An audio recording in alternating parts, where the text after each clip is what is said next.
Hi, I'm Allie with PotomacBeads. Join me in making the Savannah Sunset Earrings featuring our StormDuo beads. Gather up your materials listed in the beginning or check out the links below the video near that subscribe and like button. To begin our earrings, the first thing that we're going to do is start by putting on 10 of our StormDuo beads. And I have them in the metallic violet color, and you want to make sure that you pick them all up going in the same direction. So when I picked them up, I went through the curve or the outer side through that first hole. I have 10 of those with a size 10 needle on 0.006 white wildfire thread. I'm going to leave about 2 inches at the end and literally just tie a loop and tie a knot, 2 knots, making sure that it's not going over a bead, that the knot is going to be right there in the middle. You can see those StormDuos are not going to kind of sit correctly. You're just going to take your hand, move it around so that way it does sit correctly. We're going to take the thread and needle then, and we're going to add in our Halo bead. Now you can keep them empty in the middle. I thought they were really cute with the Halo beads in the middle. And I'm using a 2-hole halo along with a RounTrio in that metallic emerald color.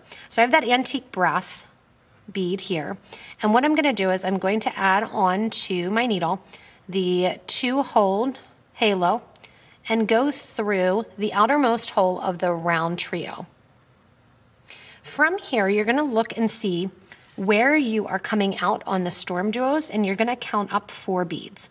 1, 2, 3, 4, and we're going to sew into that 4th bead, also into that center or lower hole. That's going to bring this halo bead right kind of to the front of the piece. And once you sew through that, you're going to sew out. Make that halo sit on top of the piece. And when you pull, it'll just lay right on top of there. Now, it's going to stick up a little bit because you only have one side anchored down right now. So what I want you to do is continue to sew through kind of those center beads, or on the StormDuo, that center hole, and go through all 4 of those beads that your thread was coming out of. And sometimes you have to kind of turn it to the side. If you want to, you can even stick on a size 12 needle. Go ahead, turn it, go through another bead.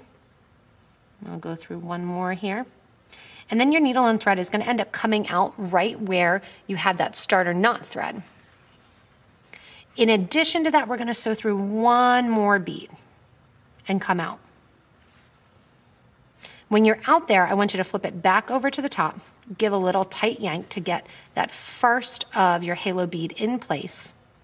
And now what we're going to do is kind of capture that second hole of the halo bead as well too. So to do so, coming out through the top there, you can see that we're coming out right near that top of the halo. You're going to sew through the halo bead, catch on to that second hole, or the third hole of the RounTrio rather, sew straight through the halo bead through the other side and out. Just like we did on the other side, we're going to sew back through the 4 beads that sit on the side of the halo. So you'll see the thread coming out of this one StormDuo here along the side. You're going to skip over that StormDuo, and we're going to sew through the StormDuos through that center hole again, going through the ones that sit on the right-hand side. And again, you may need to kind of turn it over. And basically what we're doing is locking that halo bead in place. If you want to, you could actually decorate both sides. If you wanted to do this as a pendant, you could decorate both sides of the StormDuo with the halo on one side, come out and put the halo on the other side as well too. So that's always an option. And I'll go through now through that first hole of all of these StormDuo beads, sewing through and catching onto those. And then your halo's in place. If you want to, again, you can kind of make it more complex. I wanted to keep it nice and simple for a pair of earrings, but you can go ahead and add extra seed beads around the sides of the halo if you want to as well. So when I'm coming out through my last bead then here, of those 4, we're going to turn it back to the front again. Give a nice little tight yank and tight pull. Get that Iris Duo right in there. From here, we're going to step up from the inner hole of the StormDuo beads to the outer hole. To do so, the thread and needle are going to come up the side of the StormDuo where your thread is coming out of, and the thread's going to reverse, coming back the opposite way Move that stopper thread out of there, which is going to expose a little bit of thread on the exterior. So now the next step that we're going to do is actually put in 3 seed beads that are going to go between each of our second holes of our StormDuo. So I want you to pick up 3 of your 15-0s, and then you're going to sew to the next StormDuo to the upper hole of that StormDuo. And 3, not 4, of the 15-0s are what you want on your needle. From here, literally, you're going to go around, placing in 30 total 15-0s, going in and adding 2 or 3 beads between each of the StormDuos and sewing to the next hole, the whole way around that circle of that StormDuo. After you add in your last 3 of your 15-0s, you're going to be coming out through that top hole of the StormDuo again. When you're coming out the top hole of the StormDuo, you're going to add on your 4x6mm drops. And these are the Czech drops in that polychrome color of the pink orchid there, or the pink olive rather.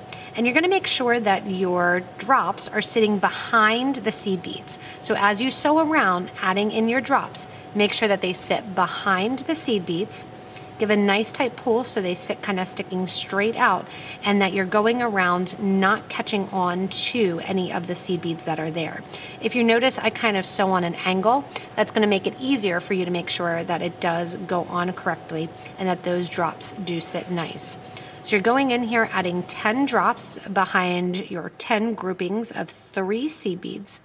And then as we end that, we're going to add on a couple little extra beads and our wire guard, so that way we can hang our earring down nicely from an ear wire.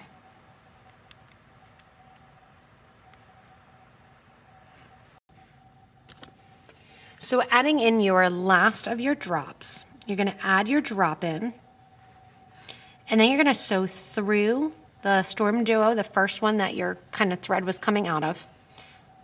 Give a nice tight pull, making sure that drop goes to the back.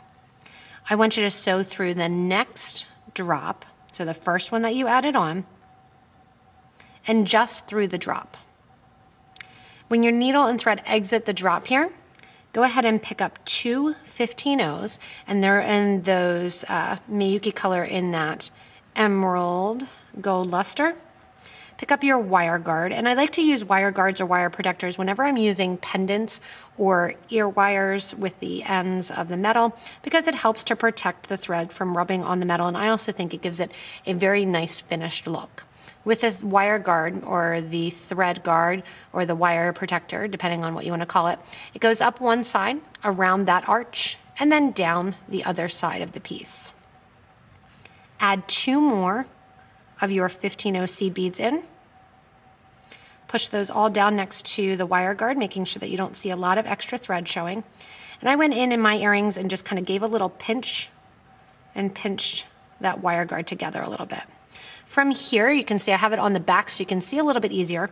We're going to go through the next drop in line and make sure that wire guard sits nicely between the 2. From here, take your thread and needle through the next StormDuo, and then bring that thread and needle towards the bottom of the project so you can tie off the 2 thread ends along the back.